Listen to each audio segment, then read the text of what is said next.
শৰণ শব্দৰ অৰ্থ হৈছে আশ্ৰয়। হৰিৰ চৰণত আশ্ৰয় লোৱাকে শৰণ লোৱা বুলি কোৱা হয়। হেল্ল' ফ্ৰেণ্ডছ, মোৰ আন এটি ব্লগলৈ আপোনালোকক সকলোকে স্বাগতম জনালোঁ। আজি এখনি সুন্দৰ ভাওনা চালোঁ। ভাদ মাহৰ শেষ সংকটে আমাৰ ইয়াতে ইমান সুন্দৰ ভাওনা এখন উদযাপন কৰিলে, তাকে অকণমান চালোঁ আৰু আপোনালোকৰ মাজত অকণমান শ্বেয়াৰ কৰিলোঁ।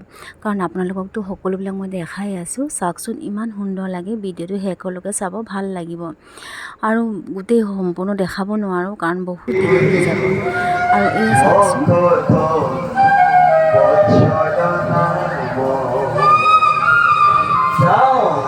অপূৰ্ব বৰাহৰ ৰূপ সমুদ্ৰৰ তীৰত গৈ দৰ্শন কৰি এনে নাৰদৰ জীৱন ধন্য কৰোঁগৈ। নাৰায়ণ ৰাম ধেনু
স্বরূপে বইলা তুমি বলি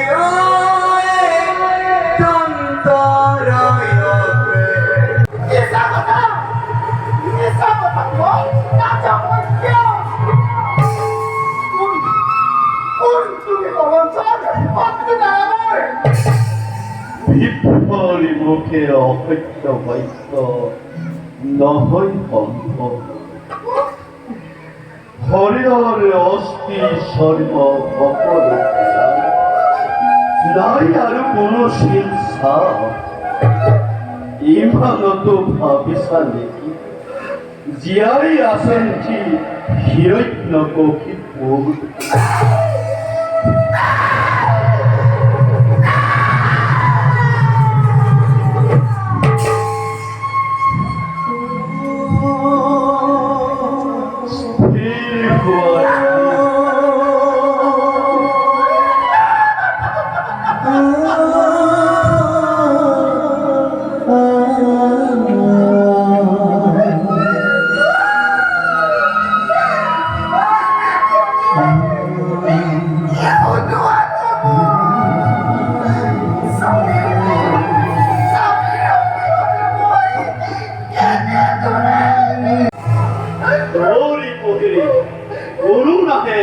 তোমার ওচৰলৈ দৌৰি পহৰি কোনো নাহে তোমাৰ ওচৰলৈ। আহা ৰাণী, আহা ৰাণী, আহা ৰাণী, আহা ৰাণী।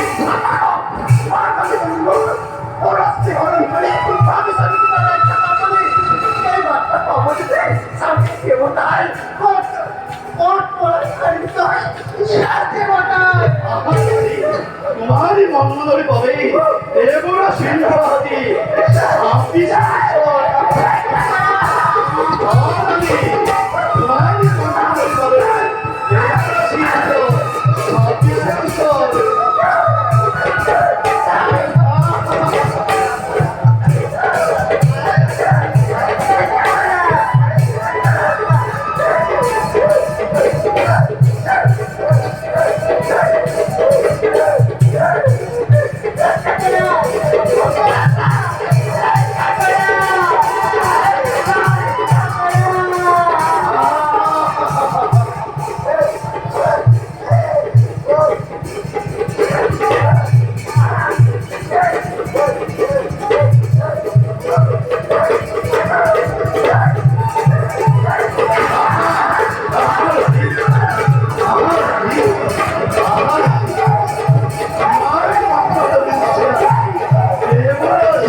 তুমি কৰিলা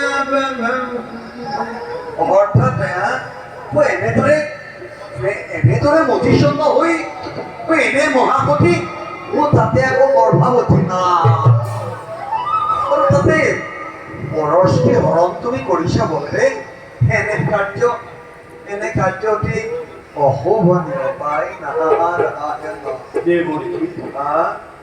সাইল গুণেই দৈত্য রমণী দানবর শিরশত্রু হিরণ্য কঠিবলের পুত্র ব্রহ্মাকে তপস্যা করি মিলি গলি সদারি পৈত্য তারেই পত্নী দয়াধুরানী গর্ভবতী গর্ভপাত কৰি এই দয়াধুরানীৰ ওলাব লাগিব মনোবাঞ্ছা শিরশত্রু নিৰ্জী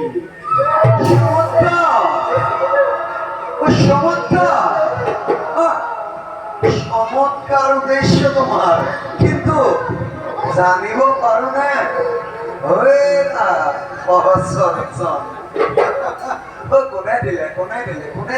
কোনে দিলে তোমাকে শুভ সমাচার? যার যুগবল দেখি যোগেশ্বর নারায়ণ আজি নিজেই চিন্তিত, যার তপোবল দেখি বিশ্ব ব্রহ্মাণ্ড জুড়ে আতঙ্কর করেছে ঘোষণা হিরণ্য কশিপু ইমান সহজতে তুমি কোৱাৰ মতে লিখ যাব পারেনে বাৰু ধরার মধ্য না?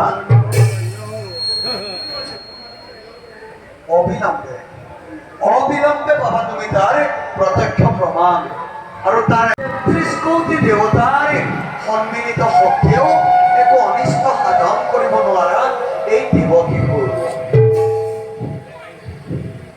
ক্ষমা করো ক্ষমা করো কে যেমন ক্ষমা করো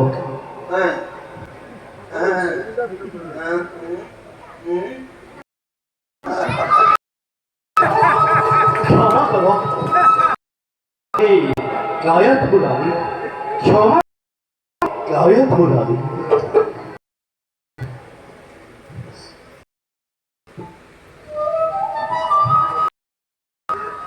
নারায়ণ নারায়ণ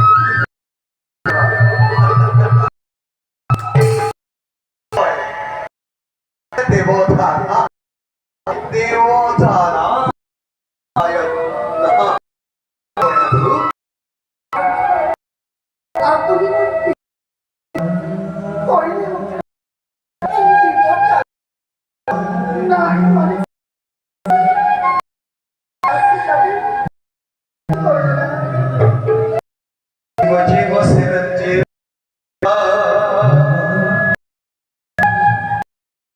চন্দ্র দিবাকর